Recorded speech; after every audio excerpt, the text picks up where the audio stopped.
दोस्तों, जैसे दिन के बाद रात होना निश्चित है, ठीक उसी प्रकार ये भी निश्चित है कि जिसने भी इस मृत्यु लोक में जन्म लिया है उसे एक न एक दिन मरना ही है।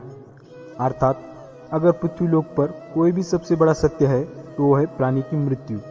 फिर भी कुछ लोग ऐसे होते हैं जो इस सच्चाई को स्वीकार करना नहीं चाहते। खैर, आप सभी ने ये देखा ही होगा कि हिंदू धर्म में मृत्यु के बाद शव को जलाया जाता है। साथ ही आपने ये भी देखा होगा कि अगर किसी की मृत्यु सूर्यास्त के बाद होती है तो उसका दाह संस्कार अगले दिन किया जाता है। ऐसे में आपने गौर किया होगा कि किसी परिवार अगर किसी की मृत्यु शाम के बाद होती है तो उसके शव को अकेला भी नहीं छोड़ा जाता। लेकिन क्या आप ये जानते हैं कि शव को रात भर अकेला क्यों नहीं छोड़ा जाता? अगर नहीं तो इस वीडियो को अंत तक जरूर देखें, क्योंकि मैं आपको इसी सवाल का जवाब देने वाला हूँ, जिसका वर्णन गरुड़ पुराण में विस्तार से किया है। तो चलिए अब बिना किसी देरी के शुरू करते हैं। दोस्तों, हिंदू धर्म में मृत्यु के बाद शव को अकेला क्यों नहीं छोड़ा जाता, वो बताने से पहले हम आपको ये बता देते हैं कि कब कब अथवा किन परिस्थितियों में शव का अंतिम संस्कार नहीं किया जाता, यानी कुछ समय के लिए टाल दिया जाता है। दोस्तों, आपको सबसे पहले बता दूं कि हिंदू धर्म में अगर किसी की मृत्यु सूर्यास्त के बाद होती है तो उसके शव को रात भर घर पर ही रखा जाता है और अगले दिन उसका दाह संस्कार किया जाता है। इसके अलावा अगर किसी की मृत्यु पंचक समय में होती है तो उसके शव को भी कुछ समय के लिए घर पर रखा जाता है और जब पंचक काल समाप्त होती है तो उसका दाह संस्कार किया जाता है, क्योंकि गरुड़ पुराण में बताया गया है कि अगर सूर्यास्त के बाद अथवा पंचक समय में किसी का मृत्यु शरीर दाह संस्कार किया जाता है तो उसे मोक्ष की प्राप्ति नहीं होती। इसलिए अगर कोई रात में मर जाता है तो ऐसी स्थिति में लाश को लेकर शमशान घाट नहीं ले जाते और लाश को घर में ही रखते हैं और सुबह होने का इंतजार करते हैं। और ऐसे मृत शरीर को एक पल भी अकेला नहीं छोड़ा जाता और कोई ना कोई व्यक्ति रखवाली के लिए मौजूद होता है।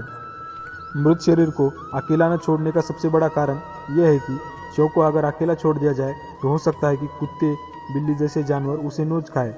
और गरुड़ पुराण की माने तो ऐसे मृत आत्मा को भी यमलोक के मार्ग में ऐसे ही यातनाएं सहनी पड़ती है।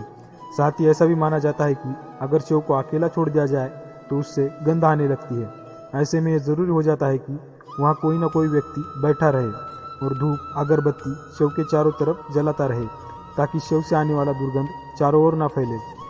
गरुड़ पुराण में भगवान विष्णु गरुड़ जी के पूछने पर कहते हैं, हे पक्षीराज, इन सब के अलावा अगर किसी की मृत्यु हो जाती है और उसका कोई भी संतान उसके पास नहीं है तो ऐसे में भी शव को घर पर ही रखा जा सकता है जब तक कि उसका पुत्र या पुत्री ना आ जाए, क्योंकि खुद के संतान से ही शरीर को मुखाग्नि नहीं दी जाती तो उसका उद्धार नहीं हो पाता। अर्थात वह कई वर्षों तक इसी मृत्यु लोक पर भटकता रहता है। इसके बाद भगवान विष्णु जी बताते हैं कि सूर्यास्त के बाद अगर किसी मृत शरीर को जला दिया जाता है, अर्थात उसका अंतिम संस्कार कर दिया जाता है, तो वह मृत आत्मा असुर, दानव अथवा पिशाच की योनि में जन्म लेता है, जहाँ उसे कई तरह के कष्ट सहने पड़ते हैं। और यही वजह है हिंदू धर्म में रात को अंतिम संस्कार करने से मना किया गया है।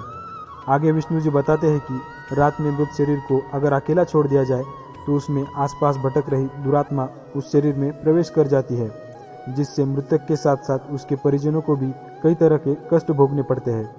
साथ ही बताते हैं कि शव को अकेला इसलिए भी नहीं छोड़ा जाता क्योंकि मरे हुए आदमी की आत्मा वहीं पर भटकती रहती है और अपने परिजनों को देखती रहती है।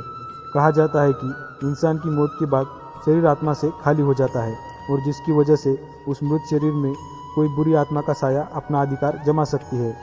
और यही वजह है कि रात में शव को अकेला नहीं छोड़ा जाता है और कोई ना कोई इसकी रखवाली करता है।